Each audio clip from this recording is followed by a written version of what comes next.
मुहर्रम आएगा तो इंशाअल्लाह कुरान पढ़ेंगे, मस्जिदों को आबाद करेंगे इंशाअल्लाह, भूखों को खाना खिलाएंगे, पानी को प्यासों को पानी पिलाएंगे और सलामत रहे। यार मैंने सुन्नियों को देखा पकड़ पकड़ के पिलाते, माशाअल्लाह सही है, गाड़ी रोक रोक के पिलाते। पी क्यों? हुसैन का शरबत है, हाय हाय हाय, हुसैन का शरबत है। सोचते तो होंगे ना ये, कहते वहां पानी बंद हुआ था लेकिन यहां तक पानी मौजूद है ना। तो फिर बरेली से आवाज आती है, नहरे फुरात पे कुत्ते बैठाने वालों, उनके लंगर का हाल तो ये है, खाते हैं तेरे दर का, हाय हाय हाय, जिंदाबाद जिंदाबाद, पीते हैं तेरे दर का, पानी है तेरा पानी, दाना है तेरा दाना है तेरा दाना दाना। मुहर्रम की पहली तारीख से कुरान की आवाज आनी चाहिए, मस्जिदें आबाद हो जानी चाहिए। एक एक जरूरतमंद को देखिएगा, खाली रोड पे पानी ना पिलाइएगा, मोहल्ले में देखिए कोई गरीब तो नहीं है, भले हिंदू हो, सिख हो, ईसाई हो, गरीब हो ना तो अपने घर से झोली भर के ले जाके उसके घर लौट दे कि क्या लेके आए हो, तो कहना अपने हुसैन के दर की खैरात ले। सुभान अल्लाह सुभान अल्लाह, अपने दर की हुसैन के दर की खैरात लेकर के आए। ये करेंगे इंशाअल्लाह। हाँ, ढोल बजाने वालों अगर हो, उम्मीद करता हूं इस महफिल में कोई ढोलक वाला नहीं होगा, कोई घुंघरू वाला नहीं होगा ना, इंशाअल्लाह। मेरे हुसैन ने नेज़े पे कुरान, हाय हाय हाय जिंदाबाद, नेज़े पे चढ़ के कुरान सुनाया। और कमाल की बात, और हमारा हुसैन मजबूर नहीं, हमारा हुसैन मुख्तार है, मजबूर नहीं। आपको एक बात बता के बस मैं बात खत्म कर लूं। काफिला करबला से शहादत के बाद जी अहले बैत अतहार को जब कैदी बनाया गया, नबी के घर की बेटियों के हाथों में रस्सियां बांधी गई और इमाम ज़ैनुल आबिदीन को बेड़ियों में जकड़ा गया। 72 नेज़ों पे 72 सर जा रहे हैं। अहले बैत अतहार को कैदी बना करके ले जाया जा रहा है। काफिला चलता रहा चलता रहा चलता रहा, एक वादी से काफिला गुजर रहा है। जंगल में एक ही मकान है तो बच्चों सारे लोगों को बहुत गौर से सुनिएगा, अगर बात दिल से नहीं सुनी तो मुझे दुख होगा कि आपने हुसैन का जिक्र सुनने का हक अदा नहीं किया। जितने लोग दिल से सुनने वो जरा कह दें या हुसैन या हुसैन। हाँ, अल्लाह सलामत रखे। अरबाबे मिंबर की सिर्फ दुआएं चाहिए। काफिला चलता रहा, जंगल में सिर्फ एक घर है, घर से थोड़े से फासले पे आके एक खातून खड़ी है, उसकी झोली है, दुपट्टे की झोली, और उसने झोली में ना कुछ भर रखा यूं और लेके खड़ी है। सबसे आगे हुरमला जा रहा है, शिमर जा रहा है और क़यादत करता हुआ उन जालिमों का सरदार आगे चल रहा है। उस खातून ने कहा, काफिले वालों जरा ठहरो। काफिला रुक गया। कहा क्या बात है? कहा तुम में कोई हकीम है? अल्लाह। कहा क्यों? का मेरे बेटे की तबीयत खराब हो गई है और मेरे बेटे की जिंदगी खतरे में आ गई है। मैं माँ हूं, तड़प गई हूं, मेरी बेटियां भी हैं, वो मेरे बेटे के पास है। मैं सुबह से राह में खड़ी हूं, कोई मिले तो बेटे का इलाज ढूंढूं। इतने बड़े काफिले में कोई हकीम है? तो शिमर ने, जालिम ने हंस के कहा, मैं तो हकीम नहीं, लेकिन ये जो जंजीरों में जकड़ के आ रहा है ना, ये हकीम है।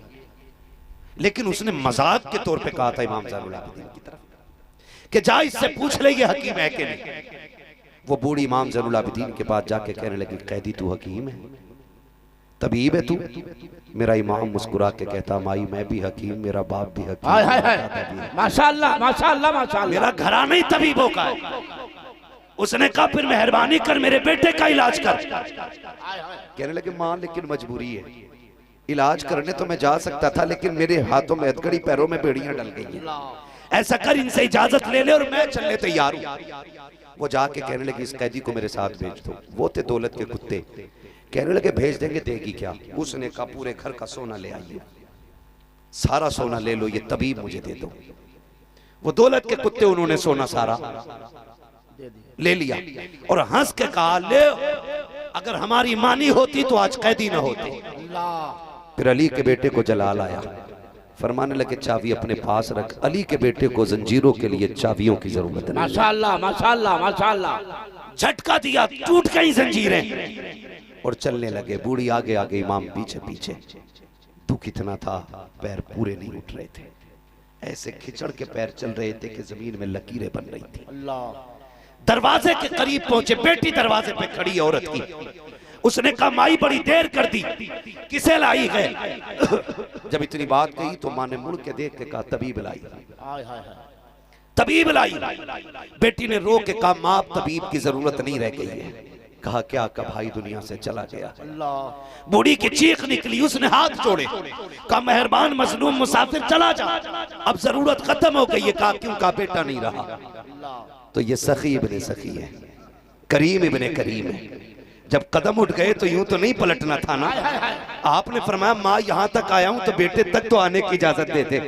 उसने कहा बेटे मुझे तेरे जुल्म मालूम है, तेरे ऊपर किए गए सितम मालूम है, मुझे पता है तेरी बेड़ियों का बोझ कितना है, मैं जानती हूँ तेरे गले के तौक का बोझ इतना था कि तू हालत रुकू में था। ए बेटे मैं तुझे और तकलीफ नहीं देना चाहती। मेरे इमाम ने कहा माँ मेहमानों से ऐसा नहीं कहा जाता है, कम से कम दरवाजे तक तो आने की इजाजत दे। माँ ने कहा चल तेरी मर्जी है। जब मेरा इमाम दरवाजे पे आया है, क्या देखता है एक बहन ने भाई के कदमों पे सर रखा हुआ है और रो के कहती है तेरे सेहरे का ख्वाब था, तेरी जिंदगी का सुहाना ख्वाब था, तू दुनिया में हमें उजाड़ के चला गया है। जैसी रोते देखा है मेरे इमाम ने रुख किया है मदीने की तरफ और रोना शुरू कर देते हैं। एक बच्ची ने कहा था परदेसी तू क्यों रोया कि भाई मेरा रमारा है। उसने जब इतना कहा है मेरे इमाम ने कहा था तुझे देख के अकबर की सुगरा याद आ गई है, तुझे देख के हुसैन की बेटी का ख्याल आ गया है, मुझे मेरी बहन की याद ने रुला दिया है। अल्लाह अकबर। आप आगे बढ़े, आगे बढ़ने के बाद चादर हटाई है और चादर हटा के कहा था और नौजवान उठ के बैठ जा, देखता नहीं है तेरी बहनें रो रखी है, भाई बहनों को रुलाया नहीं करते हैं। इतना कहना था जवान उठ के बैठ जाता है। आपने कहा माई ले तेरा बेटा जिंदा हो गया है। उसके बाद कहा बता सोना कितना था? उसने कहा 7 बेटियों का जेवर था। फरमाया जितना सोना चाहिए उतनी मिट्टी लेके आ जा। औरत मिट्टी भर के लाई है। मेरे इमाम ज़ैनुल आबिदीन ने अली के बेटे ने हाथ लगाया है, सारी मिट्टी सोना बन जाती है और कह के वापस जाने लगे हैं। बूढ़ी औरत ने दौड़ के कदम पकड़े, कहा मेहरबान ठहर तो सकी, मैं तुझे तेरे कद का अंदाजा न लगा सकी, मैं न जान सकी कि तू किस माई का लाल है, मैं नहीं जानती हूँ तूने किस घराने में परवरिश पाई है, लेकिन एक सवाल मेरे जहन में है, अगर पुराना लगे तो तुझसे पूछ लूं। आप कहते माँ पूछ क्या सवाल है? का पता तो सकी वो नेज़े पे सर किसके थे? आपने कहा उनमें सर मेरे भाई का भी था, मेरे चचा का भी था, मेरे बाप का भी था, मेरे खानदान के कटे हुए 72 सर है। जब बूढ़ी ने कहा था बात हैरत ये रखी है कि तू मेरा एक जिंदा करके जा रहा है, अगर इतनी की ताकत थी तो अपने 72 जिंदा क्यों ना कर सका? मेरे इमाम ने कहा था माँ मेरी मजबूरी है, वरना जैसे तेरा जिंदा किया है वैसे 72 भी जिंदा। नारे तकबीर, नारे रिसालत, मसलके आला हज़रत, मोहब्बत से बोल दे या हुसैन, या हुसैन, या हुसैन, या हुसैन, नारे हैदरी। जिंदाबाद जिंदाबाद। अल्लाह अकबर। जब इतनी बात कही ना बूढ़ी कहने लगी मजबूरी नहीं समझी, मजबूरी नहीं समझी, एक जिंदा कर दिया मेरे बहनों के रोने पे, इसकी बहनों का रोना तुझसे नहीं देखा गया। सुन तेरे काफिले में तो 6 साल की सकीना भी है, तेरे काफिले के अंदर तो ज़ैनब भी है, तेरे काफिले में उम्मे रुबाब भी है और तू बाप का कटा सर देख के चल रहा है, पता उन्हें जिंदा ना कर सका। मेरे इमाम ने कहा माँ मेरी मजबूरी है, वरना मजबूरी नहीं होती ना मैं 72 भी अपनी ठीक कर लेता। कहा कौन सी मजबूरी? का जवाब यहाँ नहीं मिलेगा, जवाब वहीं मिलेगा। बूढ़ी कहने लगी चल दिखा। इमाम सज्जाद धीरे धीरे चलते चलते आए वहां जहां नेज़े पे सर रखे हुए हैं। तवज्जो है ना सारे लोगों की? चलूं आगे बता दूं ना पूरी बात। वहां आए जहां नेज़ों पे सर। अल्लाह ज़हरा के लालों का सदका अता करे और जिनकी आंखें भीग गई हैं यार मेरे लिए भी दुआ करना, अल्लाह ईमान पे खात्मा कर दे। आमीन। हाँ बड़ा करम होता है करबला वालों का जब किसी की आंख उनके जिक्र में भीग जाती है। मैं देख रहा हूं कितनी आंखें भीग गई हैं। आए ना कहने लगे माँ आ तुझे दिखाऊं। फिर वहां आए जहां नेज़े पे सर है तो चेहरा इधर है हुसैन का और इमाम ज़ैनुल आबिदीन इधर खड़े हुए हैं, वो बूढ़ी पीछे खड़ी है, बूढ़ी पीछे खड़ी है। मेरे इमाम ज़ैनुल आबिदीन कहते हैं अब्बा वो कुरान पढ़ के सुनाओ जो पूरे सफर में आपने ज़ैनुल आबिदीन को पढ़ के सुनाया है। जैसे इतना कहा है सरे हुसैन जो उतरता घूम के इधर आया, ज़ैनुल आबिदीन के सामने हुसैन का चेहरा आया और सूरे रहमान की तिलावत शुरू हो जा रही रफीक है। अर्रहमान अल्लमल कुरान खलकल इंसान अल्लमहुल बयान। मेरा हुसैन कुरान पढ़ता जा रहा है, जब तिलावत मुकम्मल हुई कहा माँ कुछ समझी के नहीं? कहा नहीं, अब भी समझ में नहीं आया। कहते अम्मा तूने मेरे बाप की तिलावत नहीं सुनी? कहा सुन तो ली। कहा फिर पढ़ता कौन है? कहा जिंदे पढ़ते हैं। मेरे इमाम ने कहा था अम्मा जिंदा वो किए जाते हैं जो मर जाते हैं, जो पहले से जिंदा होते हैं वो जिंदा नहीं किए जाते। माशाअल्लाह, जिंदाबाद जिंदाबाद, बहुत अच्छे बहुत अच्छे, लाजवाब लाजवाब लाजवाब। तो ये न समझना कि करबला वाले मजबूर, हाय हाय हाय, खुदा की कसम मजबूर नहीं थे। हकीकत तो ये है, मेरे इमाम ने कहा था तेरी नस्ल पाक में है। बच्चा बच्चा नूर का।